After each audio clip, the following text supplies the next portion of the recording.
Welcome to This Explainer. Today, we're diving into a truly fascinating piece of history. We're going to explore how early French settlers in North America didn't just, survive a harsh and totally unfamiliar landscape, but how they fundamentally transformed into a completely new culture.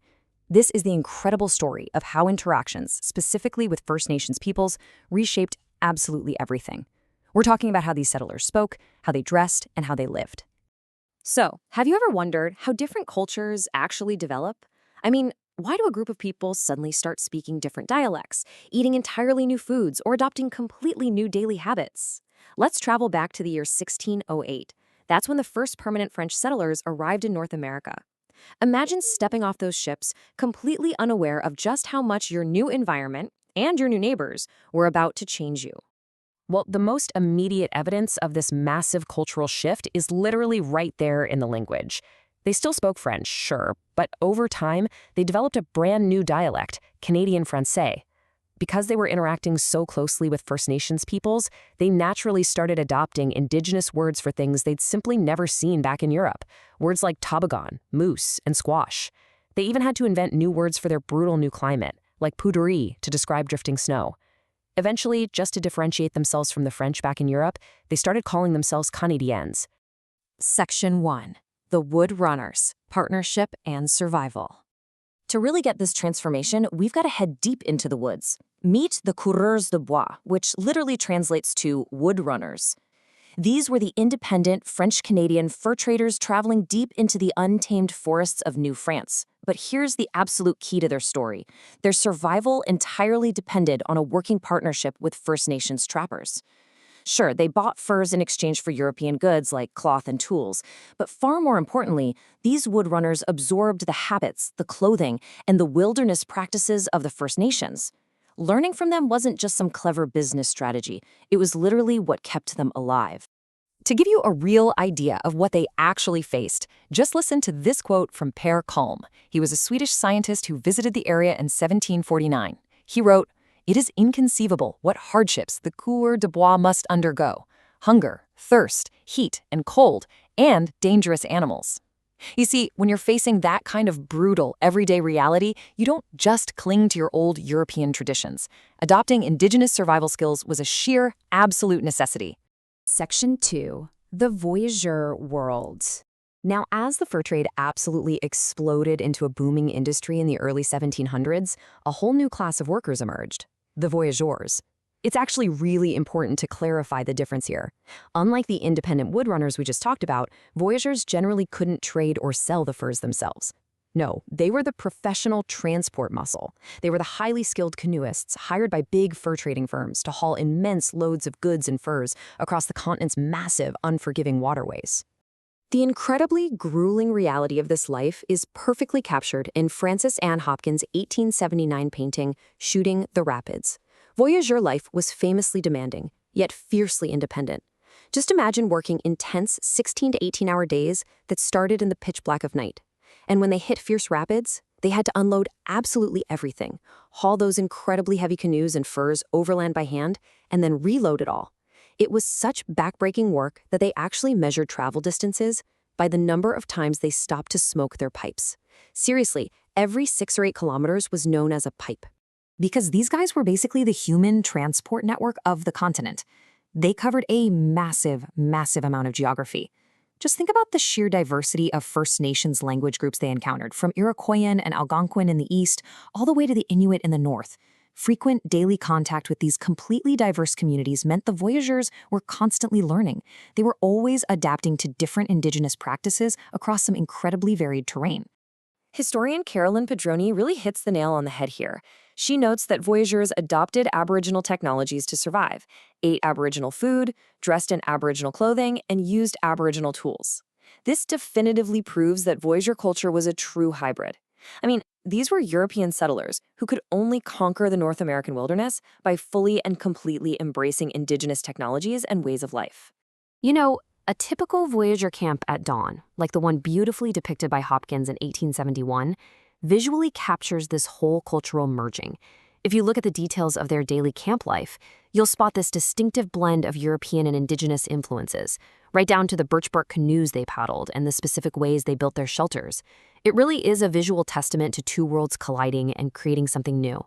And you could literally see this hybrid culture in what they wore every single day. Their uniform was incredibly specific.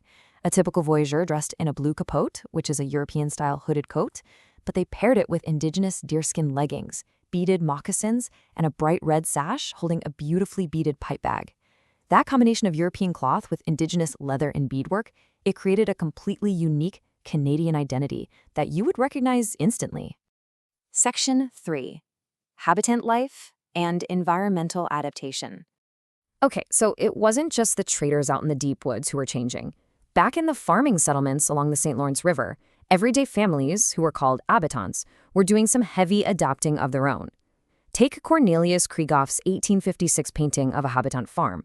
There is a massive environmental adaptation that's immediately obvious. Check out the extremely steep roofs on their homes. Back in France, this wasn't strictly necessary everywhere, but in New France, it was a brilliant, necessary adaptation designed so the crushing, literal tons of heavy Canadian winter snow would slide right off, rather than collapsing the entire house. But architecture? That was just the tip of the iceberg. Picture this. A typical habitant back in 1713 had a cleared plot of land roughly the size of a modern football field. That is absolutely not big enough to support a large family just through farming alone. So what on earth did they do? They had to expand their skill sets. Big time. Step by step, these habitants supplemented their farming by learning to fish, harvest timber, and critically, they used indigenous-style hunting and trapping methods to catch animals. They did whatever it took just to survive those brutal winters. Let's dive into Section 4, Independence and New Roles. All of this, the rugged environment, the unique economy of New France, it caused a massive, massive shift in the social fabric, and particularly for women. We're going back to our Swedish observer, Per Kalm, for this really surprising observation. He noted that Canadian men actually did not undertake matters of importance without their women's advice and approval. This highlights a level of female independence, influence, and genuine respect that simply didn't exist back in France, or even in the neighboring British colonies at the time. No way. So why did women have this elevated status? Honestly, it came down to sheer versatility and absolute self-reliance. While husbands were off trading furs for months at a time, Canadian women were running the whole shebang. They learned to cook with North American staples like venison, corn, and maple syrup. With no local stores around, they made clothes entirely from scratch. And they single-handedly maintained those family farms through incredibly harsh conditions while the men were gone. Education and legal rights were a huge piece of this puzzle too. Many young girls were educated by Catholic nuns, which meant they gained crucial literacy skills. Plus, get this, a really important 1690 law in New France allowed nobles, explicitly including women, to engage in business to help spark the economy, a real game changer. This allowed literate Canadian women to step up and run their own commercial enterprises. A great example is Marie Charlotte Denis de la Ronde, who successfully ran a sawmill. Again, this level of economic participation was practically unheard of for women back in Europe. Finally, Section 5, Religion and Daily Life. Now, while almost everything else was changing, language, survival tactics, social roles, most French settlers kept their Catholic faith as a sort of anchor to their European past. Though, honestly, even that had to adapt to the new frontier. Out in this wild environment, the Catholic Church became the absolute bedrock of social services. Nuns, like the Hospitaller sisters seen caring for the sick in this circa 1710 painting, founded the Hôtel Dieu Hospital in Quebec City way back in 1639. For a long time, they were the sole healthcare providers in the entire colony. Here's the thing, though.